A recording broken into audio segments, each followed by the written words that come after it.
حضور اکرم صلی اللہ علیہ وآلہ وسلم کا ارشاد ہے، تمام اعمال کا دار و مدار نیت پر ہے، اور ہر عمل کا نتیجہ ہر انسان کو اس کی نیت کے مطابق ہی ملے گا۔ پس جس کی ہجرت دولت دنیا حاصل کرنے کے لیے ہو یا کسی عورت سے شادی کی غرض سے ہو، پس اس کی ہجرت انہی چیزوں کے لیے ہوگی جن کے حاصل کرنے کی نیت سے اس نے ہجرت کی۔ صحیح بخاری حدیث نمبر 1۔ حضور اکرم صلی اللہ علیہ وآلہ وسلم نے فرمایا کہ وحی نازل ہوتے وقت کبھی مجھ کو گھنٹی کی سی آواز محسوس ہوتی ہے، اور وحی کی یہ کیفیت مجھ پر بہت شاق گزرتی ہے۔ جب یہ کیفیت ختم ہوتی ہے تو میرے دل و دماغ پر اس فرشتے کے ذریعے نازل شدہ وحی محفوظ ہو جاتی ہے، اور کسی وقت ایسا ہوتا ہے کہ فرشتہ بشکل انسان میرے پاس آتا ہے اور مجھ سے کلام کرتا ہے، پس میں اس کا کہا ہوا یاد رکھ لیتا ہوں۔ صحیح بخاری حدیث نمبر 2۔ حضرت صلی اللہ علیہ وآلہ وسلم پر وحی کا ابتدائی دور اچھے سچے پاکیزہ خوابوں سے شروع ہوا۔ آپ خواب میں جو کچھ دیکھتے وہ صبح کی روشنی کی طرح صحیح اور سچا ثابت ہوتا۔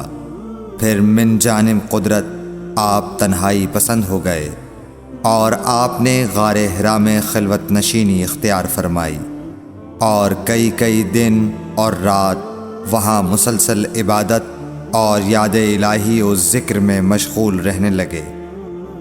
جب تک گھر آنے کو دل نہ چاہتا توشہ ہمراہ لیے ہوئے وہاں رہتے۔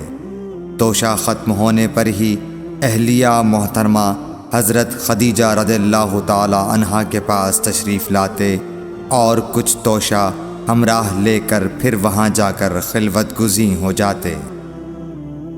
یہی طریقہ جاری رہا یہاں تک کہ آپ پر حق منکشف ہو گیا، اور آپ غار حرا ہی میں قیام پذیر تھے کہ اچانک حضرت جبرائیل علیہ السلام آپ کے پاس حاضر ہوئے اور کہنے لگے کہ اے محمد پڑھو۔ آپ فرماتے ہیں کہ میں نے کہا کہ میں پڑھنا نہیں جانتا۔ آپ صلی اللہ علیہ وسلم فرماتے ہیں کہ فرشتے نے مجھے پکڑ کر اتنے زور سے بھینچا کہ میری طاقت جواب دے گئی۔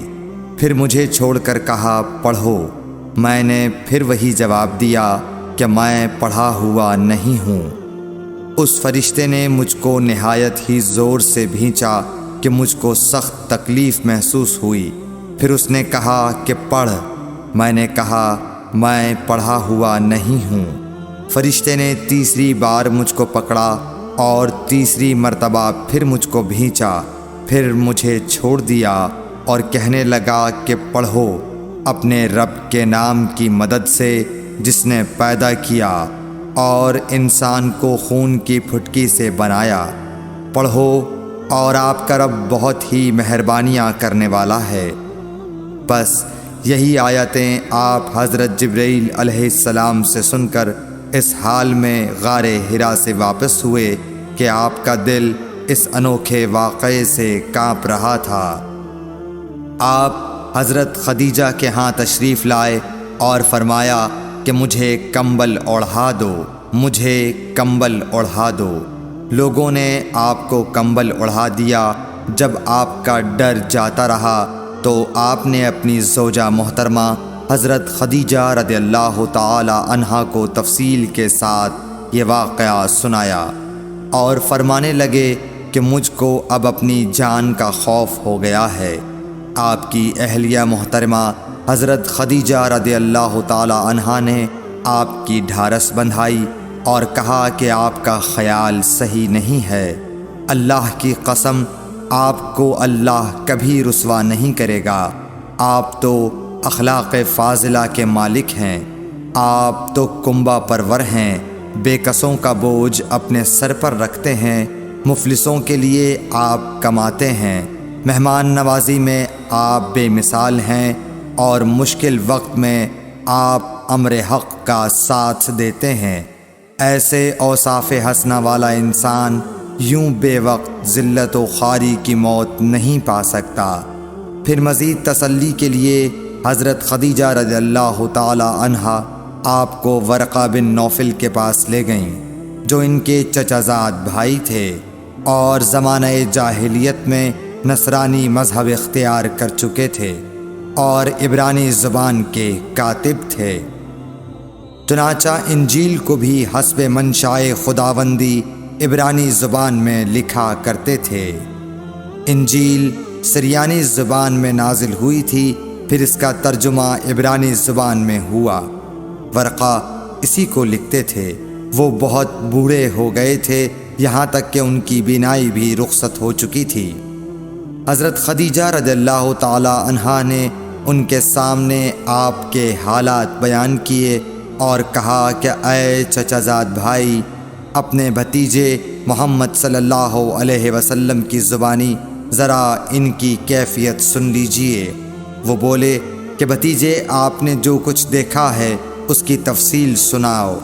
چنانچہ آپ صلی اللہ علیہ وآلہ وسلم نے از اول تا آخر پورا واقعہ سنایا، جسے سن کر ورقہ بے اختیار ہو کر بول اٹھے کہ یہ تو وہی ناموس معزز رازدان فرشتہ ہے جسے اللہ نے حضرت موسیٰ علیہ السلام پر وحی دے کر بھیجا تھا۔ کاش میں آپ کے اس عہد نبوت کے شروع ہونے پر جواں عمر ہوتا، کاش میں اس وقت تک زندہ رہتا جب کہ آپ کی قوم آپ کو اس شہر سے نکال دے گی۔ رسول کریم صلی اللہ علیہ وآلہ وسلم نے یہ سن کر تعجب سے پوچھا کہ کیا وہ لوگ مجھ کو نکال دیں گے، حالانکہ میں تو ان میں صادق و امین و مقبول ہوں۔ ورقہ بولا، ہاں یہ سب کچھ سچ ہے، مگر جو شخص بھی آپ کی طرح امر حق لے کر آیا لوگ اس کے دشمن ہی ہو گئے ہیں۔ اگر مجھے آپ کی نبوت کا وہ زمانہ مل جائے تو میں آپ کی پوری مدد کروں گا، مگر ورقہ کچھ دنوں کے بعد انتقال کر گئے۔ پھر کچھ عرصے تک وحی کی آمد موقوف رہی۔ صحیح بخاری حدیث نمبر 3۔